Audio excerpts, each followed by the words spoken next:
Hi guys, and welcome back to Switch Up. Thanks to Gearbox for the review copy. A big thanks to all the new subscribers. If you enjoy the content, then do consider sticking around. This is one of those times where I don't think I really need to do a proper review of the game because everyone knows everything about it, but I actually want to. Like when I was a young kid playing this, the thought of actually getting sent a review copy and being able to play it for a YouTube channel that I built with my best mate, it probably would have blown my tiny mind. So let's do this properly, shall we? I'm going to focus more heavily, obviously, on the content that it's offering, as well as the visuals and performance, but cut me a little bit of slack as we look at the Switch port and decide, is it time to kick ass and chew bubblegum? Or is this one all out of gum? Let's find out. So little time.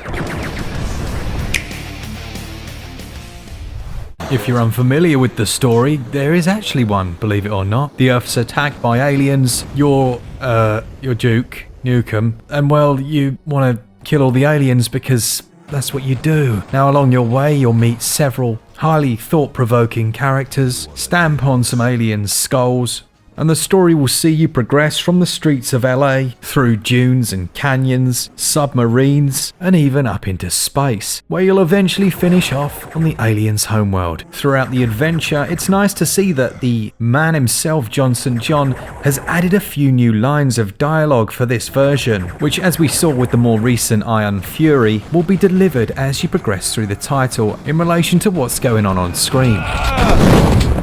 This really pisses me off. They're not usually the most in-depth, but they add a certain 90s charm to the whole experience.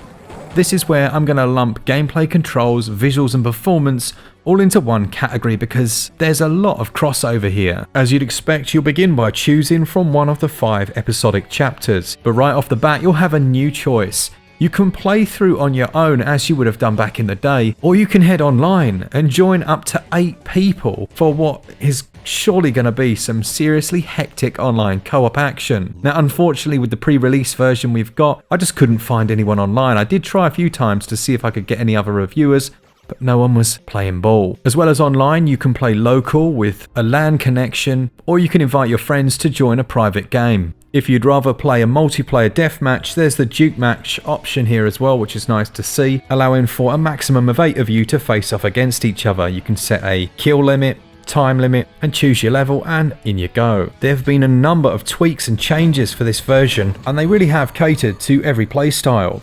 Things like being able to reduce the HUD size to almost 0, toggle whether you want to have auto aiming or not, as well as a nice feature to allow the developer commentary as you play. If you'd rather play with the original Duke voices and not the new ones, then you can select that in the sound options, and in terms of the controls, you can customize absolutely everything, from the look sensitivity to being able to invert the X and Y, which I know a lot of people look for, to the most glorious feature in any game ever, which is it's gyro aiming, and again that can be tweaked, and there's even a motion kick in here. Don't ask me how that works. When you're in game, it's going to feel very familiar.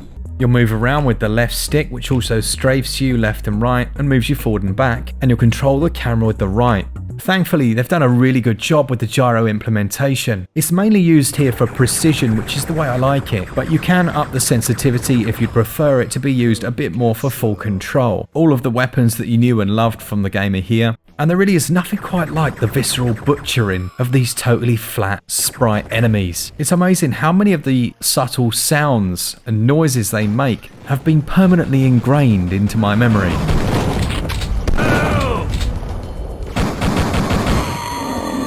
The little pig grunting sound they make when they're in the area, and the laser sounds as they shoot you. The game just oozes nostalgia. I was pleased to see that they've actually gone for a fully 3D rendered implementation of the title, but if you so choose, you can toggle it back to the old style, and it's actually quite jarring. I never noticed it back in the day, but the new 3D models, they actually look a lot better. They've done a cracking job in terms of HD rumble as well. It's not something, I'll be honest, that I usually notice, but here it's really granular. There's small HD rumble for enemy movements in the area, for reloading your weapons, and every gun has a very different feel to it. It's a shame that not every game really bothers with this, because when it's done like this, it actually changes the feeling of the game. One very cool mechanic that I wasn't aware of in these new releases is the ability, when you die, if you die that is, to instantly rewind time. You can then stop at any point, press the Y button, and drop straight back into the action.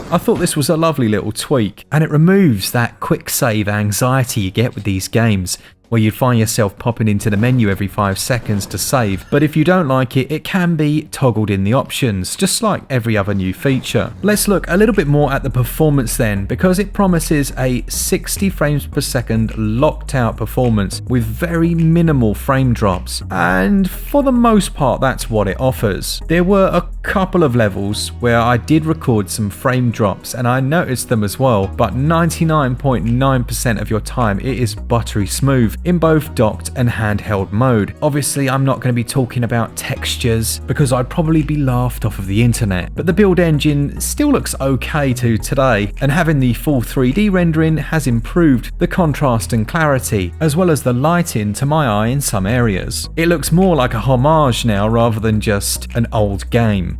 It's definitely telling to the quality of the title that even after all of these years, a buttery smooth 60 FPS version of it is an incredibly enjoyable title all in its own right. There's loads of secrets and hidden items and areas, and even things like the X-ray map. If you compare that to modern games, have they really improved upon it much in modern titles? I think not. There are a number of boss encounters, as well as a few new weapons if you just played the original title.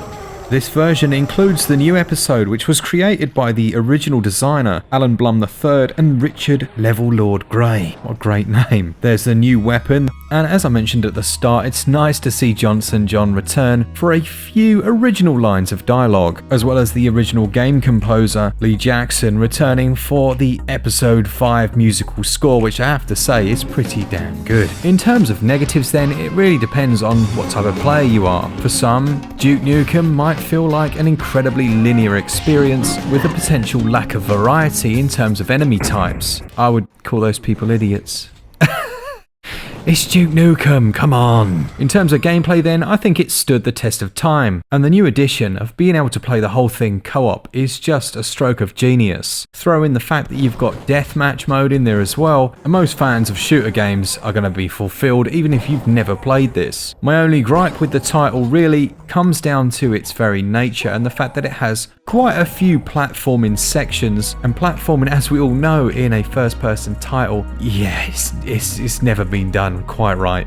That said, I give gameplay 18 out of 20. And this for me is where our system actually works really well, because these controls are perfect, there's nothing more they could do, so controls get 20 out of 20. Visually, the 60 frames per second is nice, as are the additions of a full 3D rendering mode. I did notice a few frame drops from time to time in certain areas, but as I say, this was few and far between, and I noticed just one graphical glitch. There are a few moments where the flat sprites can cause issues, like when you're below a gun turret and it completely disappears, and there's no escaping the fact that it would have been nice to potentially have had a few more enemy types, but then they'd be changing the core game and probably get a load of hate for it. I give visuals and really performance 18 out of 20. Weapons, sounds, voice acting and music are all excellent. We saw with Iron Fury how this style just still works, and the same goes for the audio and the way it's handled here. It's lovely that they linked it to HD Rumble so well,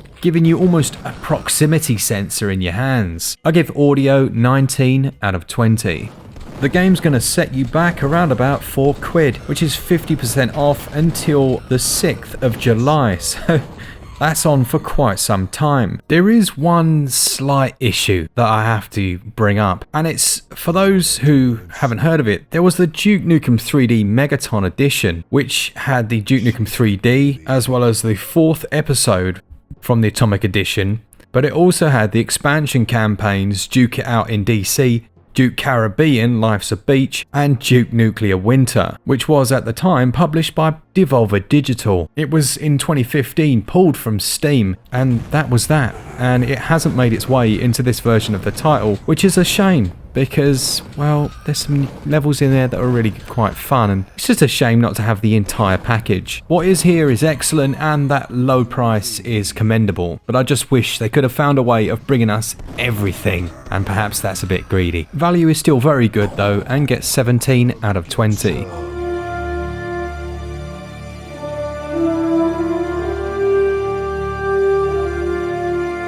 Gearbox have shown many developers the right way to bring old games to a modern platform. Duke Nukem 3D, the 20th Anniversary World Tour Edition, is an absolute delight to play in handheld or docked, and it is most welcome on my Nintendo Switch. It gets an overall Switch Up score of 92%. A big thanks to all of you who watch the channel. Let me know down in the comments if you'll be picking this up or already have picked it up. Do join our Discord. I'm going to set up a room for death matches as well as co-op online play, because I should imagine lots of you will be buying this one. Thanks to our patrons who support us each and every month, and the couple of new ones who snuck in. I'll make sure I add you to the end of this video. For all things Switch all the time, keep it Switch Up. Cheers guys. See ya!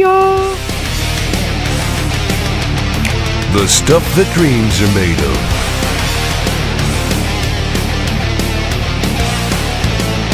I'm getting too old for this shit.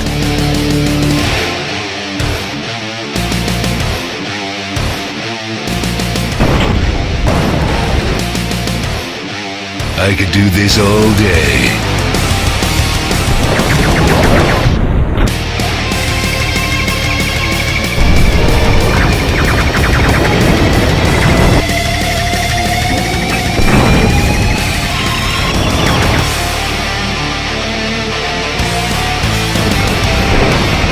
It's like deja vu all over again.